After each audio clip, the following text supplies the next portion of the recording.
Hi guys, welcome to another episode of Attorney Vlogger, Law for the Everyday Layman. Today we continue with our discussion on the revised corporation code, and our topic for today would be foreign corporations. So if you like my videos and you want to see more, please hit the subscribe button. Also, please remember that this is only for educational purposes and is not a substitute for proper legal advice or for studying and understanding the law. Now, a like on this video or any of my other videos would also be greatly appreciated. Okay? Now, let's begin.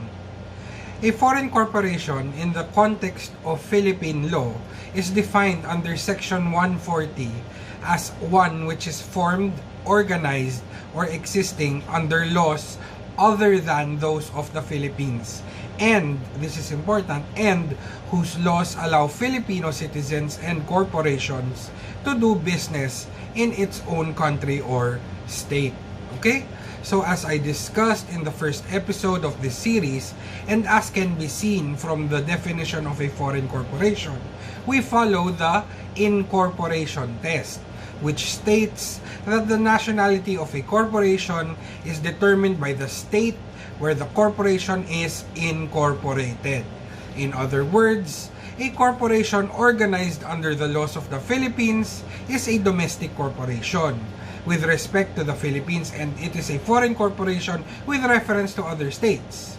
Okay, if it's formed here, of course, in other countries, we will be considered a foreign corporation. And if a corporation is organized under the laws of another country, it's domestic there, but a foreign corporation here. Okay? Now, also, as I discussed in the first episode, another test exists to determine the nationality of corporations. We use what is known as the control test to determine the nationality of the corporation either during times of war or for investment purposes, meaning to determine compliance with laws prescribing the necessary percentages of ownership allowed in certain industries. No, laws which cover this would be the Foreign Investments Act and its negative list, among others. They prescribe the percentages by which foreigners can own corporations here in the Philippines: 60%, 40%, etc., etc. Okay, 60% for Filipinos, 40% for foreigners, etc. Okay, for more information, please just watch my first episode in this series. Okay? Now, the definition of foreign corporations also supports the reciprocity rule. Okay? In the words, whose laws allow Filipino citizens and corporations to do business in its own country or state. Okay? So there must be reciprocity. We will allow them to do business here, but the foreign country must also allow Philippine corporations or individuals to do business in their country. This rule that requires reciprocity before a foreign corporation can be recognized is a reflection of the basic rule that a foreign corporation is one which owes its existence to the laws of another state, and generally it has no existence within a state in which it is foreign. Okay, so it has no existence here until we recognize it. In other words, a foreign corporation has no legal existence beyond the bounds of the state by which it is created. Okay? It exists only in contemplation of law and by force of the law. Of course, the law of a certain state applies only within that state, okay? And to its citizens who may be out of that state. In places where that law does not operate or apply, the corporation can have no existence. That said, a foreign corporation may be recognized by another state when that latter state gives its express or implied consent. And in the Philippines, this consent is given when the foreign corporation applies for a license to do business in the Philippines and a certificate of authority from the appropriate government agency are both granted. Naturally, any power that this foreign corporation wishes to exercise in the Philippines will depend on its compliance with Philippine law. as confirmed by Section 146, which states that a foreign corporation lawfully doing business in the Philippines shall be bound by all laws, rules, and regulations applicable to domestic corporations of the same class, except those which provide for creation, formation, organization, or dissolution of corporations, or those which fix the relations, liabilities, responsibilities, or duties of stockholders, members, or officers of the corporation to each other or to the corporation. In other words, matters relating to the organization or internal affairs of the corporation, these are governed by the laws of the home or incorporating country or state of the foreign corporation. Unless, of course, they are contrary to public policy of the Philippines. Everything else, aside from organization and internal affairs, everything else, the revised corporation code and the other laws of the Philippines will govern. As I mentioned, the Philippines may give its consent and allow a foreign corporation to transact business in the Philippines by imposing the requirement that the foreign corporation must first obtain a license. This is contained in Section 140, which states that a foreign corporation shall have the right to transact business in the Philippines after obtaining a license for that purpose in accordance with the revised corporation code and a certificate of authority from the appropriate government agency. So states like the Philippines, they are allowed to prescribe conditions to regulate foreign corporations which wish to do business in the Philippines for the following reasons. First, to place them on equal footing with domestic corporations.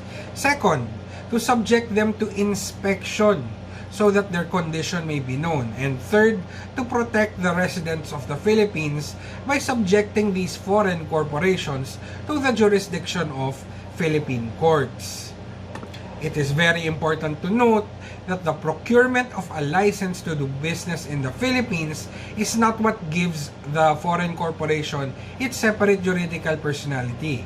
It has that already. It already exists. The license is for the purposes I just mentioned, but most importantly, for the purpose of acquisition of jurisdiction by Philippine courts in order that the foreign corporation may sue or that it may be sued. I'll discuss more on this in part 2 of this discussion, okay? Because I will be separating the discussion into 2 episodes given the length of the matter, okay? Now, the law provides for the following requirements and conditions, okay?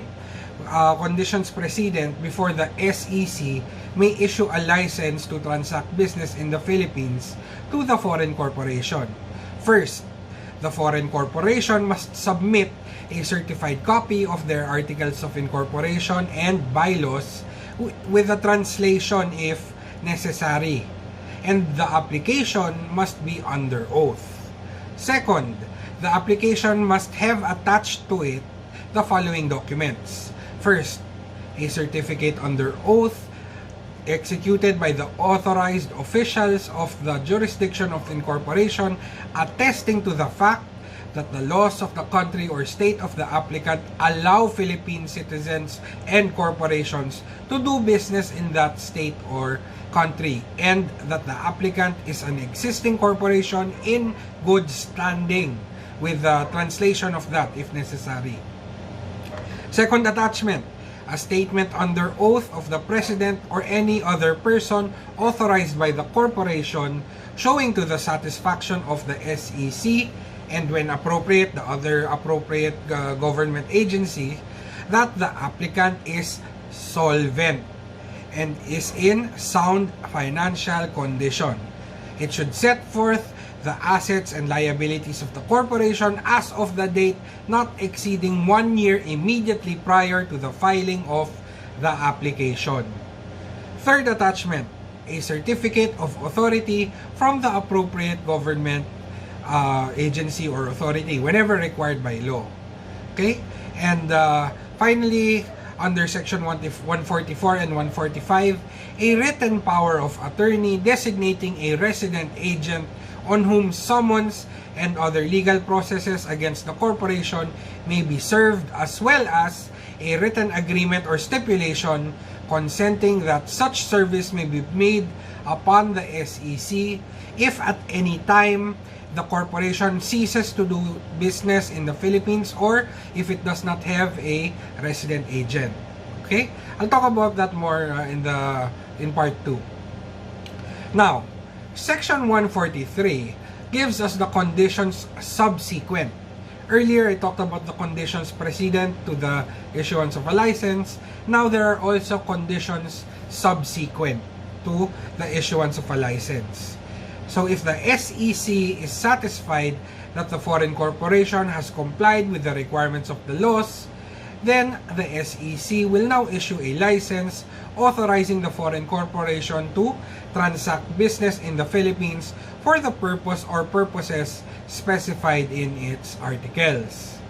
Upon issuance of the license, the foreign corporation may commence to transact business in the Philippines and continue to do so for as long as it retains the authority to act as a corporation under the laws of its home country, unless the license is surrendered, revoked, suspended, or annulled.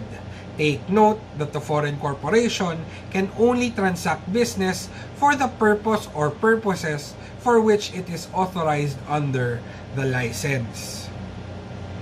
Now, to protect present and future creditors of the foreign corporation in the Philippines, Section 143 requires that the foreign corporation should deposit any of the following securities satisfactory to the SEC within 60 days after the issuance of the license to transact business in the Philippines. Okay? So here's a list of the securities, but this is just codal, so don't worry if you can't follow. Just check the law. I'm just gonna list them here one by one. First, bonds or other evidence of the indebtedness of the Philippine government, its political subdivisions, instrumentalities, or GOCCs. Second, shares of stock or debt securities that are registered under the SRC or the Securities Regulation Code. Third, shares of stock in domestic corporations listed in the stock exchange. Fourth, shares of stock in domestic insurance company and banks. Fifth, any financial instrument determined suitable by the Commission. Or sixth, any combination of the foregoing with an actual market value of at least 500,000 pesos or such other amount that may be set by the SEC. Take note that the requirement of giving securities is not imposed upon foreign banking or insurance corporations. Okay? So remember, those must be given, no? Any of those or a combination of those things I listed unless it is a foreign banking or insurance corporation. Now, within 6 months after each fiscal year of the foreign corporation, the SEC shall require the licensee, the foreign corporation, to deposit additional securities or financial instruments in the following cases. First, if the gross income of the foreign corporation for that fiscal year exceeds 10 million pesos, then additional securities equivalent in actual market value to 2% of the excess of the gross income over 10 million must be given. Second, if the actual market value of the deposited securities or financial instruments has decreased by at least 10% of their actual market value at the time that they were deposited. Of course, since its value went down, the SEC is going to require additional securities to make up for the amount by which the value has decreased. Now, the SEC may, at its discretion, release part of the additional deposit if the gross income of the licensee has decreased or if the actual market value of the total deposit has increased by more than 10% of their actual market value at the time they were deposited. Those are the two instances when the SEC may release the additional deposit. However, take note that it is at the discretion of the SEC. The SEC may also, from time to time, allow the foreign corporation to make substitute deposits of those already on deposit as long as the foreign corporation is solvent. Now, the foreign corporation is still entitled to collect the interest or dividends on such deposits. Why? Because it's still the owner. Okay, just deposited it with the SEC. So since the foreign corporation is still the owner, it is still entitled to collect the interest or dividends on those deposits. And in the event that the foreign corporation ceases to do business in the Philippines, its deposits shall be returned. Okay? The SEC is not taking ownership over those securities, no? But in order for it to be returned, the foreign corporation must file an application and submit proof to the satisfaction of the SEC that it has no liability to Philippine residents, including the government. Now, let's talk about the rules in case some changes in the foreign corporation take place after the license has been issued. In case there is an amendment to the articles or the bylaws of the foreign corporation which is licensed to do business in the Philippines, then duly authenticated copies of those amendments certified by the officials of their home country and indicating the changes either in capital letters or in underlines, they must be filed with the SEC and the appropriate government agency within 60 days after the amendment becomes effective. Why is that the reckoning point? Because, of course, the amendments may become effective before they are filed with the SEC. That will depend on the law of the home country. Okay? The important thing is that within 60 days from effectivity of the amendment to the articles or bylaws, the foreign corporation should submit those amended articles or bylaws to the SEC.